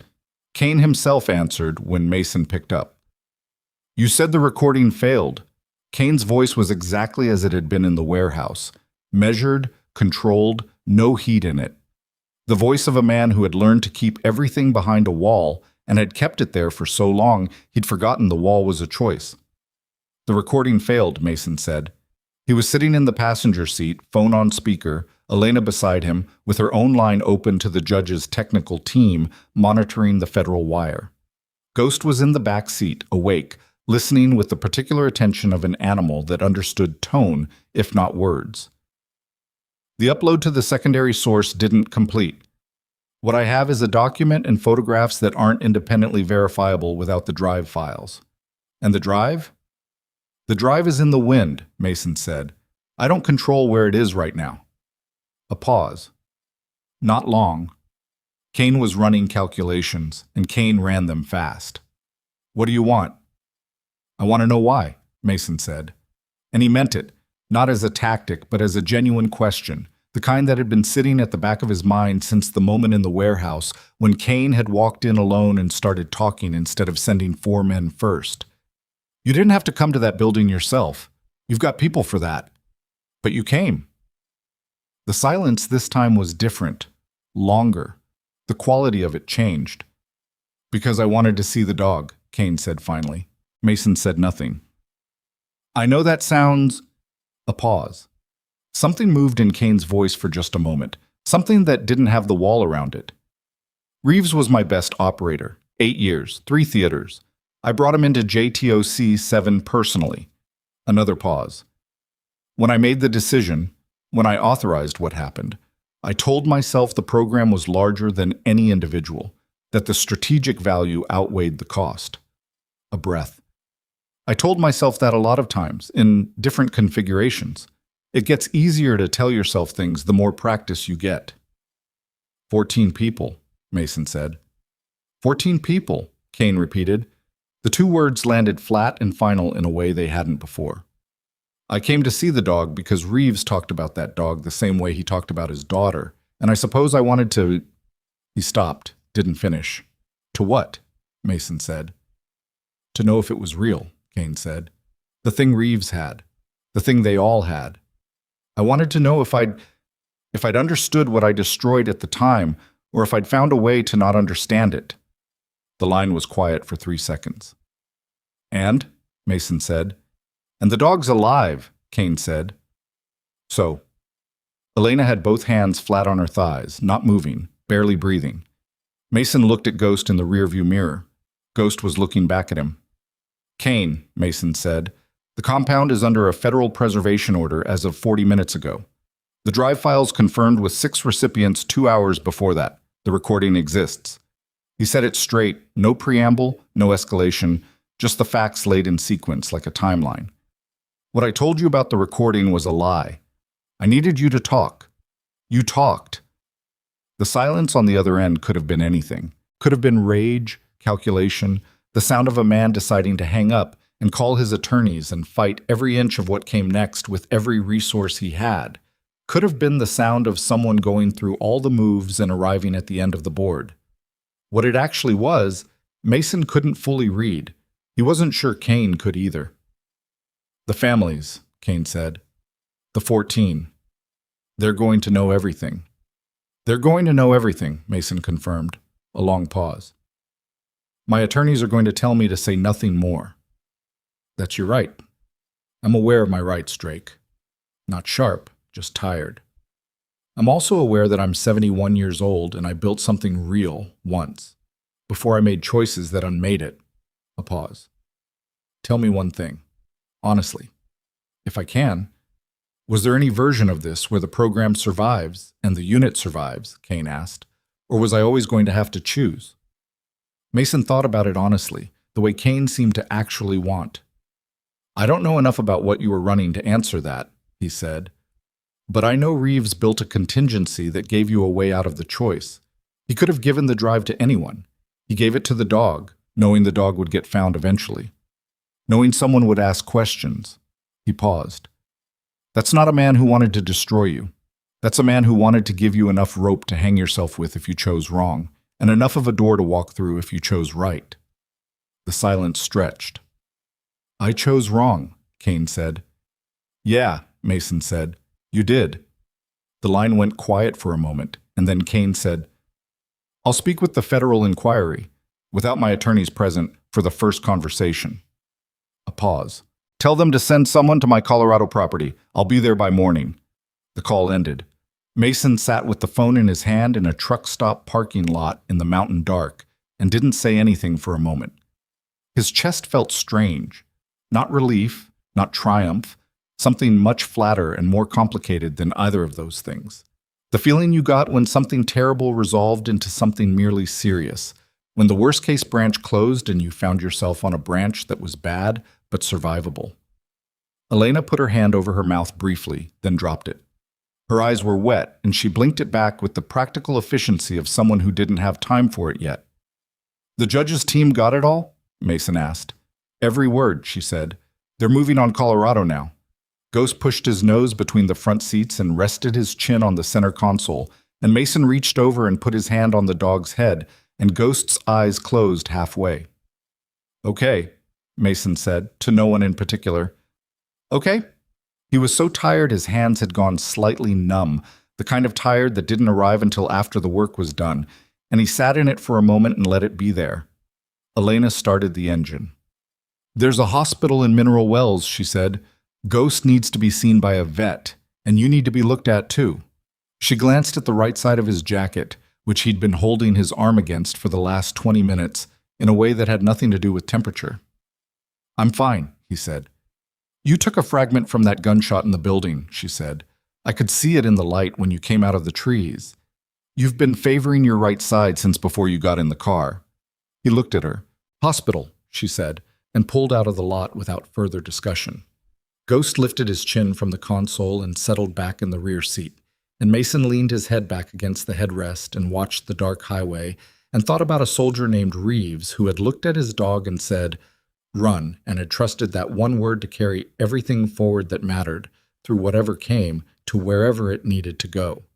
It had carried it here, to a truck stop, to a wire recording, to a phone call that a federal judge was already transcribing in a sealed proceeding that was, in the next hours and days, going to crack something open that a lot of powerful people had spent a lot of effort keeping sealed. It had carried it far enough. The hospital lights appeared at the edge of Mineral Wells, and Elena pulled toward them, and in the back seat Ghost breathed slow and steady, and for the first time since the auction in Redstone Crossing, the dog made a small, quiet sound that was not alerting, not warning, not the subvocal vibration of recognition and memory. It was something much simpler. The sound of an animal that had been running for a very long time, finally allowing itself to stop. The Mineral Wells emergency room was the kind of small-town facility that ran on 3 nurses, 1 on-call physician, and the grim efficiency of people who had learned to do a lot with very little. The physician on duty, a compact woman in her 50s named Dr. Okafor, who had the manner of someone who had stopped being surprised by anything that came through her doors around 1998, pulled 2 metal fragments from Mason's right side without comment, stitched the entry wounds with the precise economy of a person who had done this before and would do it again, and told him he was lucky the angle had been steep enough that neither piece had gone deeper than the muscle layer. Lucky, Mason said. Relatively speaking, she said, and tied off the last stitch. He'd told her it was a construction accident. She hadn't asked follow-up questions. Either she believed him, or she'd learned that the truth was sometimes worse than the story, and the outcome was the same either way. Ghost was in the parking lot with Elena. The nearest veterinary emergency facility was 40 minutes south, and Elena had called ahead. A vet named Harmon, who ran a mixed practice clinic and had, according to Elena's contact, who seemed to know everyone worth knowing, prior military working dog experience from a decade doing contract work with DoD animal programs. He would be waiting when they arrived. Mason came out of the ER at 4:15 in the morning with a bandaged side, a prescription he wouldn't fill, and the particular hollow clarity of a person operating well past the edge of their reserves. The October cold hit him outside the doors, and he stood in it for a moment, letting it do what it did, before walking to where Elena had the Subaru idling in the drop-off lane. Ghost was in the back seat. He'd been lying flat since they'd left the mountain, and he lifted his head when Mason opened the rear door and checked him the way he'd been doing every 15 minutes, scanning with his eyes, reading the dog's breathing, watching for the signs of internal damage that didn't show on the surface until they became serious. "He's okay," Elena said from the driver's seat. "He hasn't worsened." "He needs the vet," Mason said. "I know. Get in." He got in. They drove south through a dark that was beginning to soften at its eastern edge, the first gray suggestion of a morning that neither of them had slept toward. Dr. Harmon was a lean man in his 60s who met them at the clinic's side entrance with the unhurried calm of someone who ran on coffee and competence, and who took one look at Ghost and said nothing except, "Bring him in," and held the door. He worked for 90 minutes. Mason and Elena sat in the waiting area on plastic chairs that were slightly too small and didn't speak much, and the silence between them was the particular silence of people who had been through something together that they hadn't yet found the language for. At one point, Elena's phone moved. She read the screen and turned it to show Mason without comment. A news alert, time-stamped 42 minutes ago from a national outlet. The headline read, "Federal agents execute preservation order on mountain compound in suspected military corruption case. Source: Close to inquiry confirms active investigation into former admiral's JTOC-7 oversight." Not Kane's name. Not yet. The legal machinery moved in its own order, and naming a subject publicly before formal charges was its own kind of process. But the compound was sealed. The evidence was under federal protection. And somewhere in Colorado, Victor Kane was sitting in a house with federal agents outside it and his attorneys on the phone. And the choice he'd made on that phone call at 3 in the morning, "I'll speak with the federal inquiry," was either the first honest thing he'd done in years or the last card he had left to play. And it probably didn't matter which it was, because the outcome would be the same. Mason looked at the headline for a moment. Then he handed the phone back. "It's moving," Elena said. "It's moving," he agreed. Doctor. Harmon came out at 6:10 with his sleeves rolled and his expression neutral in the way doctors and veterinarians held neutral when they were about to say something that was good news but came with conditions. "He's stable," he said. "The gunshot wound was through and through. Hit the left rear quarter, missed the femoral, which is the only reason he walked out of wherever that happened under his own power." He pulled a stool from the corner and sat, which Mason recognized as the posture of a man who intended to say more than one thing. "The older injuries concern me more. I'm seeing evidence of repeated blunt trauma, thermal burns in multiple stages of healing, and what looks like deliberate laceration scarring that was never properly treated." He paused. "This dog was systematically hurt over a period of months, not by neglect, by intent." "I know," Mason said. Harmon looked at him. "He's also malnourished, dehydrated, and running about 40% muscle mass below where he should be for his breed and build. Whoever had him before the county got him wasn't feeding him." He folded his hands. "The good news? None of the damage is permanent. He's going to need 6 to 8 weeks of structured recovery, dietary rehabilitation, and careful reintroduction to physical activity. He's going to need someone consistent. Same person, same environment, same routine. Military working dogs coming out of trauma don't do well with instability." "He'll have it," Mason said. Harmon studied him for a moment. "You know MWDs?" "Some." "Then you know the psychological piece is as significant as the physical. This dog has been operating in survival mode for, my estimate, based on the wound and scar staging, close to a year. He's been alone, in pain, and running on training and instinct without a handler. That kind of sustained stress does things to an animal." He paused. "And then you show up and he adopts you in a parking lot, so clearly he's made a decision. But it's going to take time for him to actually believe the situation has changed." "I know something about that," Mason said. Harmon held his gaze for a moment, then nodded once. "He can't travel today. I want to keep him for observation through the morning at minimum, get fluids in him, start a feeding protocol." He stood. "You can see him now if you want." Mason wanted. Well, Ghost was in a clean kennel with a padded floor and an IV line running saline into his left foreleg, and he raised his head when Mason came in and his tail moved. Not the exuberant flag of an untroubled dog, but two deliberate sweeps, which was more than Mason had seen from him yet, and which cost him something to see. He sat on the floor beside the kennel and put his hand through the wire door, and Ghost pressed his nose against Mason's palm and held it there. "You did good," Mason said quietly. "You did everything right. All of it." Ghost breathed. "Reeves knew what he was doing when he picked you," Mason said. "You understand that? He knew." The dog's eyes were half closed. The saline dripped. The clinic was quiet at this hour, and the only sounds were the small ones. A dog somewhere in the boarding section shifting in sleep, the refrigerator hum of a medication cabinet, the distant thin light of morning beginning to press under the exterior door. Mason stayed on the floor for a while. Elena found him there 20 minutes later and didn't say anything about it. She sat on a bench against the wall, and they were quiet together in the way that people could be quiet when the emergency had passed and what remained was everything that came after. "The judge wants to debrief us," she said eventually. "Formally. Sealed inquiry. Probably today or tomorrow, depending on how the Kane situation develops." "I know." "You're going to have to talk about how you got into that compound." "I know that too." She was quiet for a moment. "Mason, you broke about 6 laws last night." 7, he said. "I counted." She almost smiled. It didn't quite make it to a full smile, but it got close. "The judge's team is framing it as a citizen action under exigent circumstances, which is a stretch, but it's a stretch with precedent, especially given the sealed nature of the existing inquiry. You were essentially operating in parallel with an active federal investigation without knowing it, which is awkward, but it's not the same as acting against one. And the trespassing.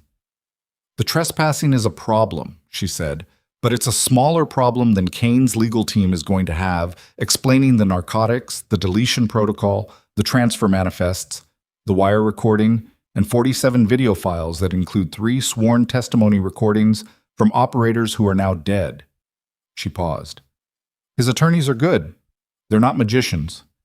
Mason looked at Ghost through the kennel door. "What about you? The surveillance, the running?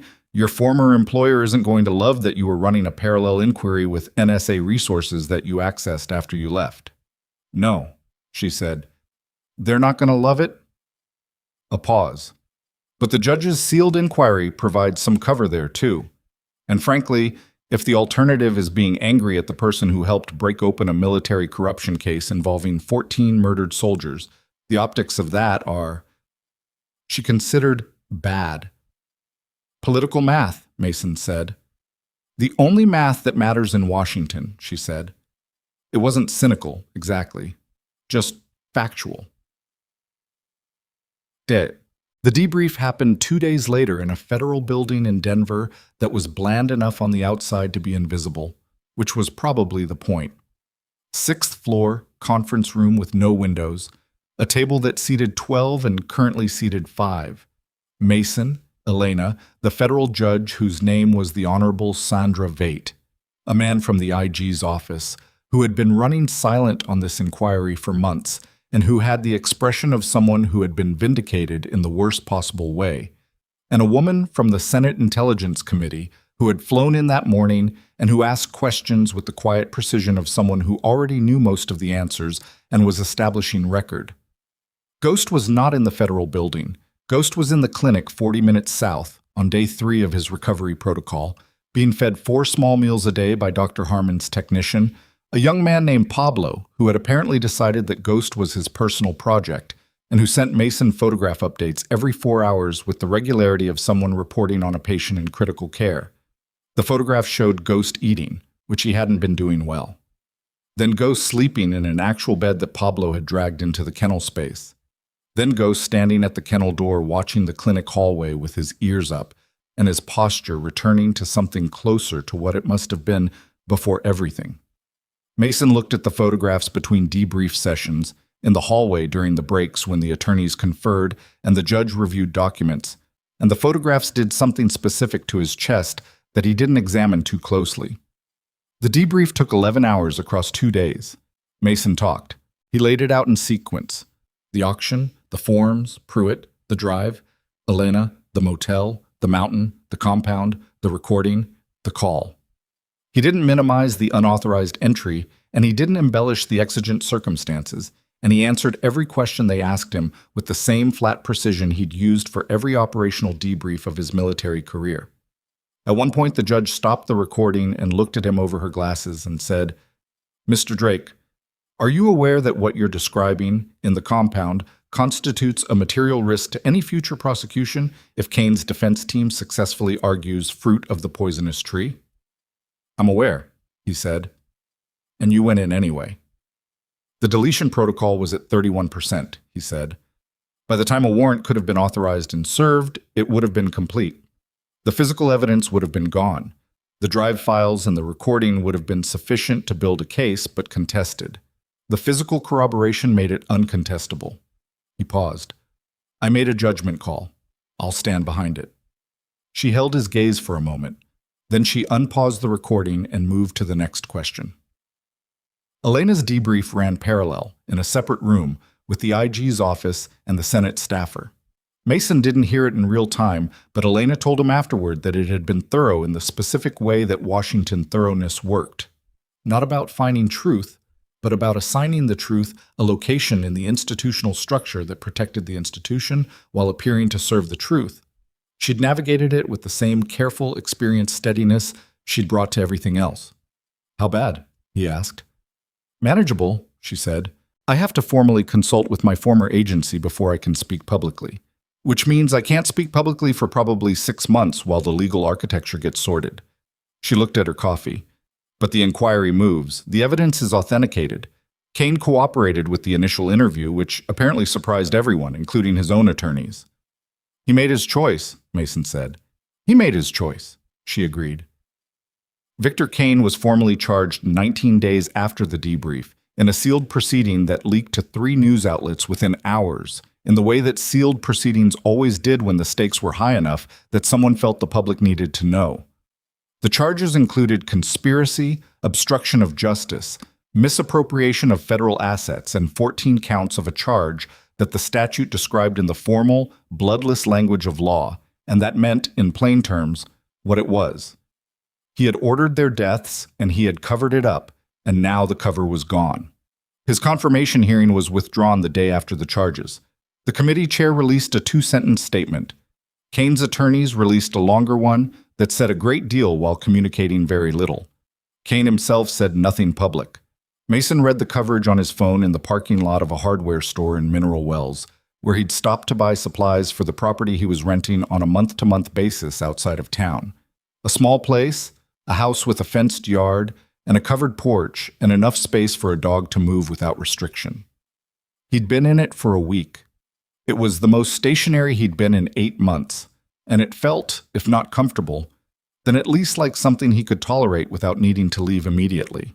He read the coverage. He put his phone in his pocket. He went inside and bought what he needed and drove back to the property. Ghost came home on a Thursday, 5 weeks after the clinic.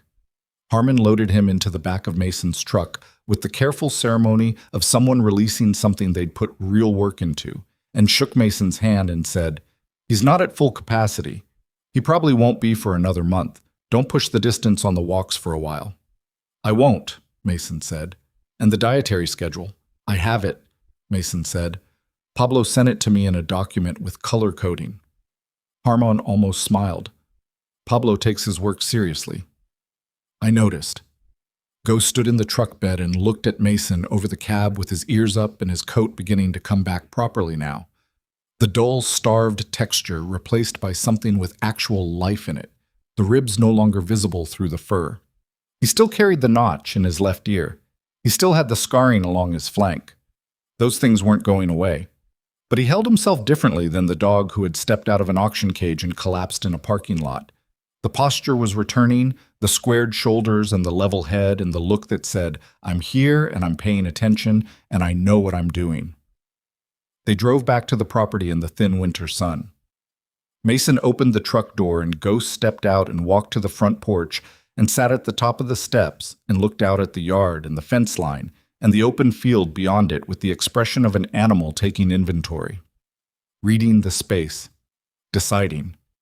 After a moment, he lay down on the porch with his chin on his paws and exhaled a long, slow breath that carried something old with it, something that had been held for a very long time and was now, carefully and without drama, being set down. Mason sat in the porch chair and they stayed like that in the afternoon quiet, and it was the least complicated thing that had happened to either of them in longer than either of them could remember. Elena called 2 weeks later. She was in D.C., navigating the 6-month consultation period, doing what she could through back channels while the official process moved at its own pace. She sounded tired in the specific way that tired had a different texture at the end of something than it did in the middle. "The families have been notified," she said. "All 14. DOD sent representatives this week. The official record is being corrected. Cause of death, circumstances, the full account." A pause. "It took 11 months. It should have taken 11 days. "Yeah," Mason said. "Reeves' wife called me," Elena said. "She wanted to know about the drive, how it worked, why he did it that way." Another pause. "I told her about Ghost. I told her what Reeves had built and why. She was quiet for a long time, and then she said it sounded exactly like something Daniel would do. Trust the dog because the dog would trust the right person eventually." Mason was quiet. "She asked if she could meet Ghost," Elena said. "Sometime, when things settle." "Whenever she wants," Mason said. The call ended. He was on the porch. Ghost was in the yard, moving slowly along the fence line with the measured pace that Harmon had prescribed. Not running yet, not playing, just walking and using the muscles and rebuilding what had been lost, which was the only way any of it got rebuilt. He watched the dog move. The notched ear. The slight hitch in the left rear stride that was already less pronounced than it had been 2 weeks ago. The way Ghost paused at the far fence corner and put his nose up and read the wind with the complete focused attention of an animal that was still, underneath everything that had been done to him, exactly what it had been built to be. 6 months later, Mason and Elena co-founded the Reeves Center outside of Mineral Wells. Not a grand facility, not anything that looked impressive from the road. A converted ranch property with a training yard, a medical suite, and 6 indoor kennels. The mission was specific: retired military working dogs who had no placement, and veterans in transition who needed something to do with their hands and their time and the parts of themselves that civilian life didn't have a designated space for. The name had been Elena's idea. Mason had agreed without discussion. The first intake was a Belgian Malinois named Axel, 7 years old, retired from explosive detection after his handler died of a stroke at 34. He arrived on a gray morning in April in a crate that was too small, furious at the world and wanting everyone to know it, and Mason spent 4 days doing exactly nothing with him except existing in the same space at the same distance until Axel decided that Mason's presence was not a threat, and then 5 more days before Axel let Mason's hand get close enough to touch him. And then the work began. Slow, patient, imperfect work that went backward as often as it went forward and looked nothing like the clean arc of rehabilitation that people imagined when they heard the word. Ghost was present for most of it. He'd taken to the yard with a proprietary confidence that Mason didn't interfere with, moving through the space with the authority of an animal that understood it was home, and sometimes sitting near the new intakes at a careful distance and simply being there, which seemed to do something that Mason's presence couldn't do, because Ghost carried in his body the specific knowledge that things could be very bad for a long time and still change. The veterans came in 1s and 2s, a woman named Torres, who had 2 combat deployments and couldn't sleep in the same room as other people, and who turned out to be extraordinary at the slow, steady work of canine rehabilitation because it demanded patience and precision and zero tolerance for performance. A man named Decker, who was 60 days out of a transition program and hadn't found anything that felt like a reason yet, until the morning he came in, and Axel, who had been tolerating human contact for 2 weeks but initiating nothing, walked directly to Decker and sat on his foot. And Decker stood there with a Belgian Malinois sitting on his foot and his face doing something complicated, and didn't move for a long time. Mason watched that from across the yard. He didn't interrupt. The cane trial began in the fall. Mason testified for 2 days. The The debrief condensed and sharpened into testimony, the same facts in the same sequence, stated under oath in a courtroom that was sealed to the public, but whose transcript would eventually, after the legal process completed itself, become part of a record that would be difficult to fully redact. Elena testified for 3 days. The federal judge presided over related proceedings. The IG's office released a report that ran to 600 pages and was summarized in a single paragraph in most outlets, because 600 pages was more than most people had patience for. But the paragraph was sufficient, and the record was sufficient, and what had happened was now a matter of documented, authenticated, uncontestable fact. Kane received his sentence on a Tuesday in November, in a courtroom that Mason chose not to attend. Elena texted him the verdict at 11:47 in the morning, a single number, and then the families were there. Mason was in the training yard when the text came in. He read it and stood for a moment in the November cold with the phone in his hand. Ghost was across the yard running a recall pattern with Torres, who had been working him on re-engagement exercises, controlled retrieves, direction commands, the rebuilding of the precise vocabulary that Mason had no expertise with, but that Torres, it turned out, had studied with the focused intensity of someone who had found the thing they were meant to do.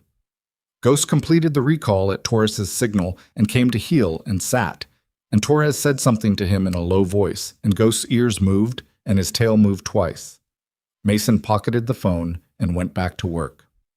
At a military memorial ceremony the following spring, held on a base in Colorado for the 14 members of the Clean Slate Forward Element, their deaths now reclassified, their records corrected, their names spoken aloud in the official language of honor that they had been denied for 11 months.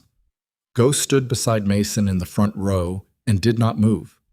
He was in a clean tactical vest that a nonprofit had donated, bearing the insignia of the JTOC 7MWD program and his designation number and the name that Reeves had given him.